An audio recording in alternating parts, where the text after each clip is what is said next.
direction of Mr. Clifford Coulter. Amen. Giving honor to God, who is the head of my life. First of all, I want to just say how good y'all look this morning. It's such a blessing. How you feeling today? Good. Giving honor to God, who is the head of my life. Honor to Reverend Cesar Williams in his absence. Sister Jan Miracatani.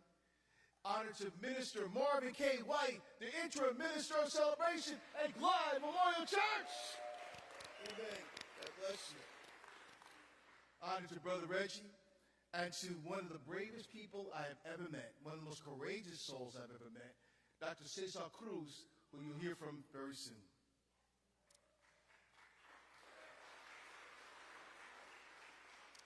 Today the sermon will be entitled, "What Would Jesus Say About the Border Wall?"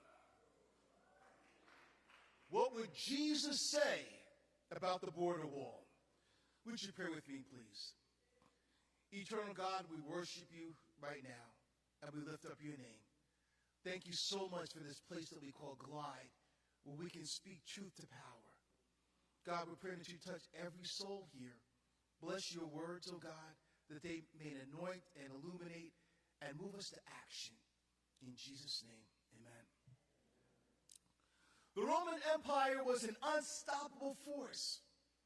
Its army, a swarm of human locusts armed with helmets and iron swords that conquered the known world.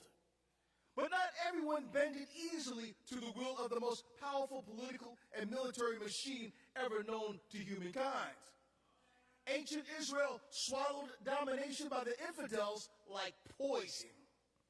Religious zealots were unmoved by the sight of the great legions of marching soldiers tramping through the streets of their towns and villages, and they determined within themselves that they would fight back. Rebel factions joined together to create an underground resistance. Whenever one group of insurgents were crushed, two more would take its place. Frustrated, Rome came up with an idea. Israel could only be dominated from inside. Therefore, they would empower an ambitious member of the Galilean community and make him a client king. They dubbed the son of Jewish converts named Herod the king of the Jews. And they gave him the armaments and military hardware to crush the rebellions. Herod was ruthless. He was a tyrant. He imposed soul-crushing taxes on poor people already bankrupted by Rome so that he could build building projects. When Herod died in 4 BC, it is said that an eclipse, a formidable sight in the ancient world, appeared. His son, Herod Antipas, rose to take up his throne. Herod Antipas was as ruthless as his daddy. In the later years of his reign, Herod Antipas had 3 of his own sons executed, which gave rise to the saying, "Better to be Herod's pig than his son." About a year after Herod Antipas had taken up the throne, a group of astrologers arrived in Jerusalem from the Near East. They had witnessed a sign in the heavens, a star that they followed to Israel. They took this star as a phantasm to herald to the birth of a prophesied king of Israel.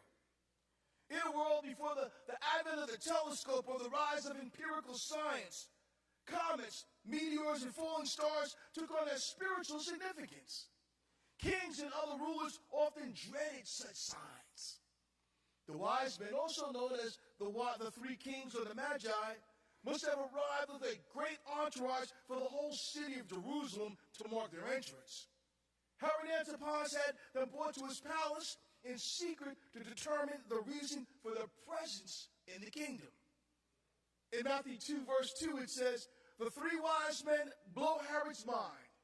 No, it doesn't actually say that. It says they ask, "Where is the one who was born King of the Jews? We saw his star when it rose, and we have come to worship him." I can imagine King Herod Antipas' heart nearly stopped. His blood froze. You see, in order for one king to rise, another king would have to be deposed. King Herod would have to have been cut down and kicked off of his throne. But he was a wily politician. Herod and his court appointed religious figures know of the prophecy that has been brought by the wise men to Israel, and they point them toward a tiny little village named Bethlehem, with a caveat. Chapter 2, verse 8 says, he sent them to Bethlehem and said, go and search carefully for the child. As soon as you find him, report to me so that I too may go worship him. Now, in reality, the last thing King Herod Antipas wants to do is worship this child. He realizes that he has to locate this child before the locals find out about this story and a movement arises around the child. He has to take this kid's life in order to protect his own life. He has to destroy this baby's parents and probably anybody really connected with him, if he wants to maintain the throne, that is. And he's set to do just that because Herod is in a tough spot. But something goes wrong with the plan. The wise men don't come back to tell Herod where the baby is. They've been warned in a dream that they should take another route home. Herod is terrified because if the child grows up to claim his throne, he'll do to Herod what Herod has done to so many other people. He's furious because the wise men have tricked him. Backed into a corner, he calls his military leaders to the palace. Here he announces the final solution. He orders all Hebrew boys 2 years old or under born within the vicinity of Bethlehem to be killed. One of the boys who fit into that age range was a child born to a poor carpenter and his wife, Mary. I don't imagine that Joseph was a fellow given to politics and intrigue. I picture him being kind of a quiet fellow who just went to work every day and then wanted to come home and enjoy dinner with his wife and infant son. But instantly, and through no fault of his own, on their own, they have become the victims of the rage of the empire. Before Herod's great genocide would turn the streets of Bethlehem red, Joseph was told in a dream to take the baby to Israel to escape the slaughter of Herod's brutal regime. Now, this is where the story gets tricky. Clearly, God lets Joseph understand that if he doesn't take Jesus out of harm's way, the military junta will try to kill him. The only hope is to escape to somewhere out of Herod's jurisdiction where no harm can come to Jesus. God's angels tell Joseph to take Jesus to Egypt. The problem is that there's a border wall between Israel and Egypt. There's a barrier. The question is, with thugs, gangsters, and corrupt soldiers knocking door to door in a hunt for Jesus, do they stay in Jerusalem and sing, "Leaning on the everlasting arms"? Or do they make a run for the border? Well, it really was no decision at all. Life was on one side of the border and death was on the other side of the border. They crossed the border, or maybe they had to pay some coyote to jump them over.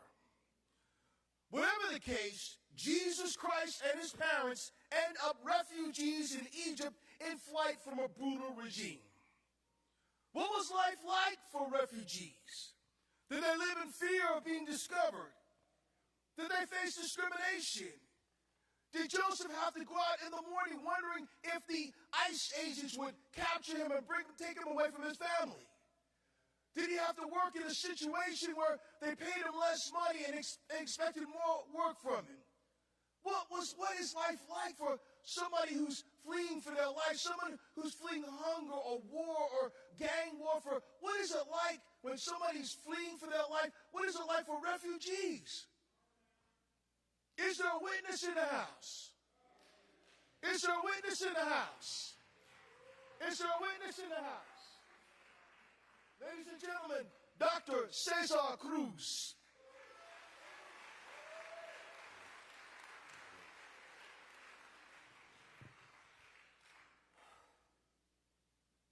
There's Herod, and then there's Donald Trump. There's Jesus, and then there's Jesus, my stepfather. If we go back in time to when my stepfather was 17, he'd sleep on concrete, dumpster diving for food, trying to cross that man-made border from Mexico to the U.S. He hadn't been taught yet that just 2 grandmothers ago, San Francisco was a part of Mexico.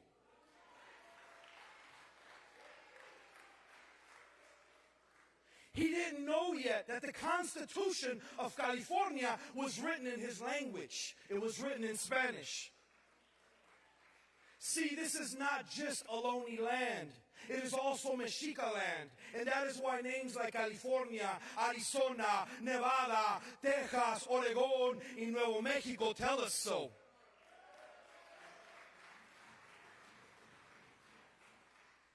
But there's another flashback. I'm 9 years old. I'm getting reunited with my mom across the border.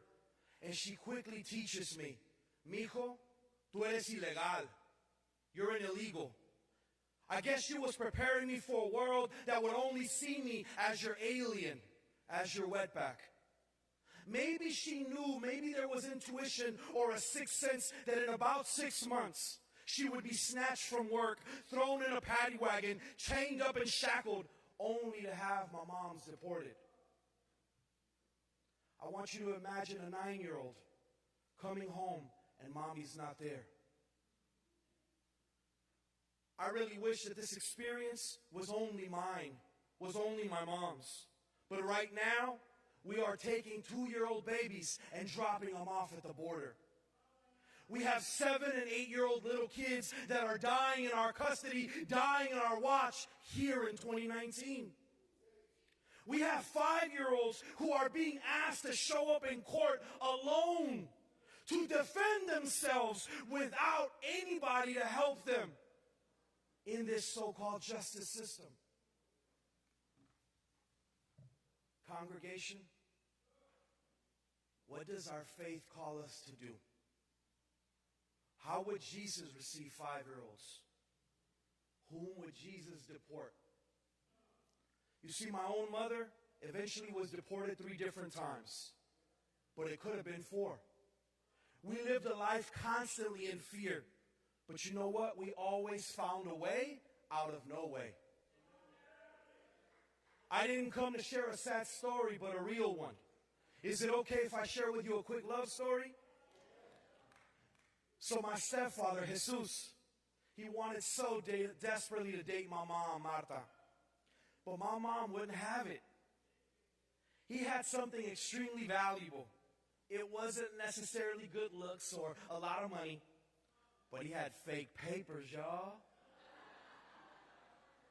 You see, my stepdad was a forklift driver at the same warehouse where undocumented women worked 60-hour weeks, and that's where they met. My stepfather kept trying to holler at my mom, trying to get a cup of coffee to hang out with her. But my mom just wouldn't have it. She was a single woman who was scared, didn't know the language, living with her child alone in America. And that made it so difficult for her to trust anyone. But one day, immigration came to her work. Women were screaming and hiding. My stepdad knew what to do. He grabbed my mom, almost against her will, and threw her in a really large box. And using his forklift, he raised her about 21 feet, and he left her there, stranded in midair.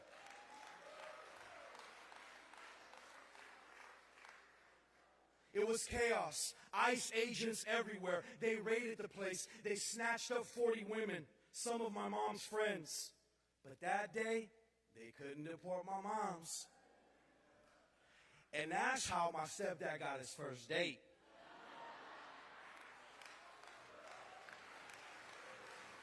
Hashtag love. For you see, refugees named Jesus or otherwise were not just victims. My mom, she taught me that border is quite high. It's a 20-foot structure that seems insurmountable. However, she also taught me about something called a living faith. She taught me about our culture, about our indigenous roots, about our will to survive, and about intergenerational wisdom, y'all. How many of you are parents in the house? She taught me about the love of a mom who will do anything to reunite with her child. You see, she used that invisible 21-foot ladder to deal with these 20-foot borders. And she gave me that ladder, and I used that ladder to finally graduate from middle school. I used that ladder to somehow make it through high school. I used that ladder to somehow become a dreamer when there was no dreamers movement. And it only took me 3 jobs and 17 years to get my bachelor's from UC Berkeley, but the work continues.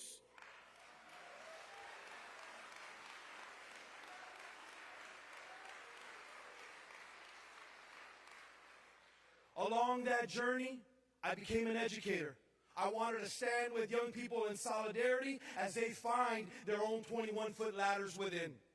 See, in East Oakland, we call that ladder Homies Empowerment.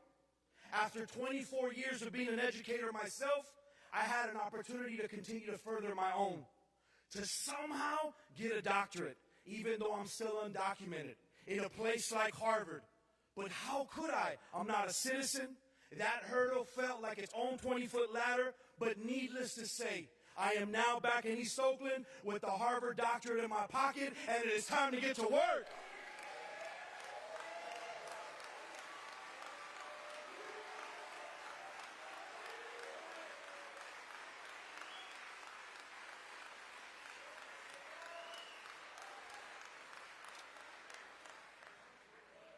I appreciate your claps, but I know you're not celebrating me.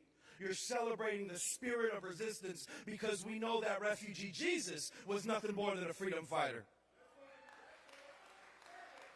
Now, just across the bay, here in East Oakland, we are building a sanctuary, a place of refuge, a place that has no borders. We are creating our own school, and we need those of you who will not stand idly by to help build it.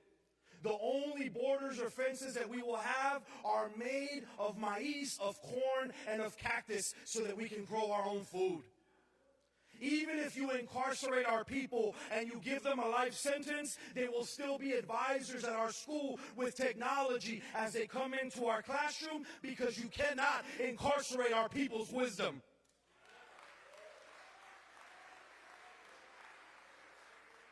There is room at our high school for grandmas and grandpas who will be the so-called security of the school, and they will share their wisdom, as we will have an elder in each classroom. My people, sometimes we give way too much power to Pharaoh. Today's Pharaoh is barking that needs a $5 billion for a wall. And yet we know that the will of the people is much stronger than any Pharaoh's barks. I humbly say this. Let's stop giving credence to 20-foot borders and border builders. And let's continue to build the 21-foot ladder movement. I think Jesus and Jesus wouldn't have it any other way. Muchas gracias.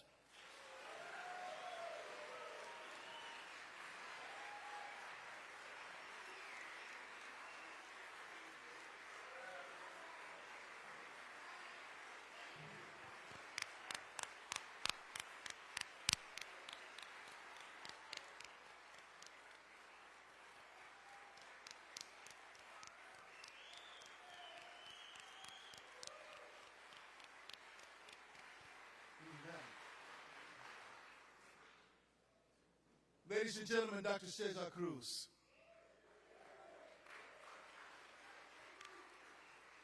So what would Jesus say about the border wall? The border wall is a condition of the heart. It is our attempt to make human beings less than.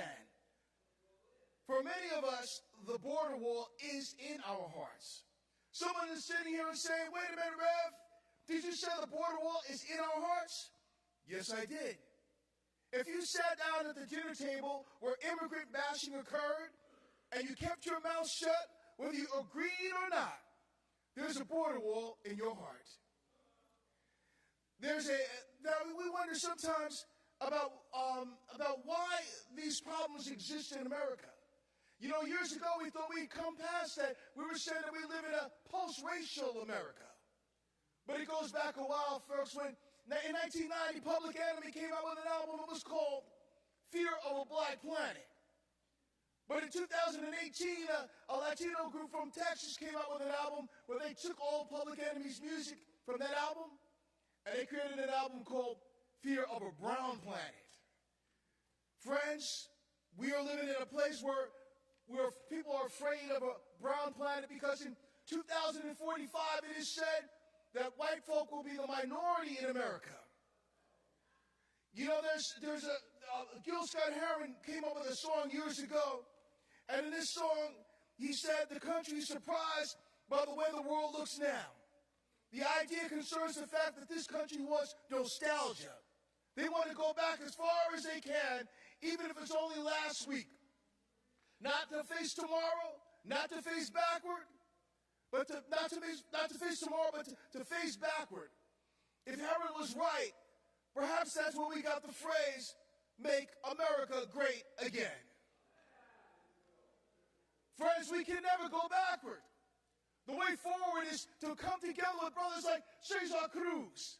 You know, Mr. Cruz, Dr. Cruz is a legend. Let me tell you a little bit about him. When I say he's a legend, I'm not being more than complimentary.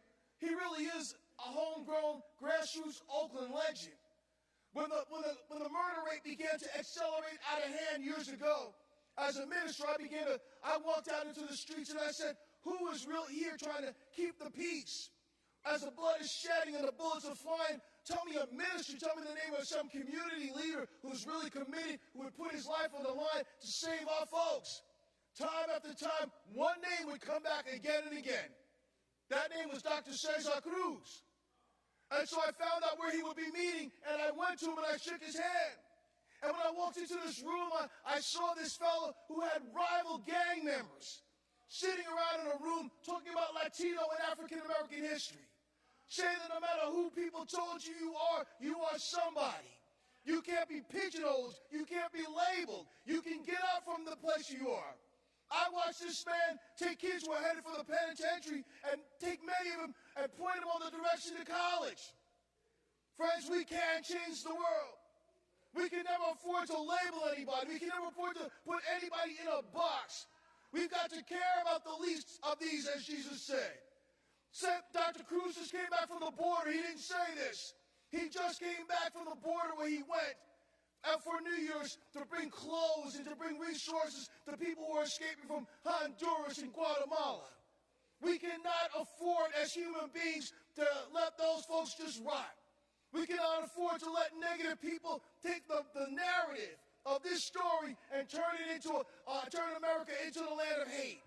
You and I, is it in your heart? Is it in your soul to be the one who stands up and says, no more? No more will I let hatred and division and racism and xenophobia rise up in the community in the world where I live in. Will somebody in this room say, I will make the stand. I will bring change. I will be the change agent. I will no longer tolerate what's going on. I will stand. I don't care what they're saying in Washington. This is what we're saying. Friends, racism and xenophobia were wrong yesterday. They're wrong today, and they will be wrong tomorrow.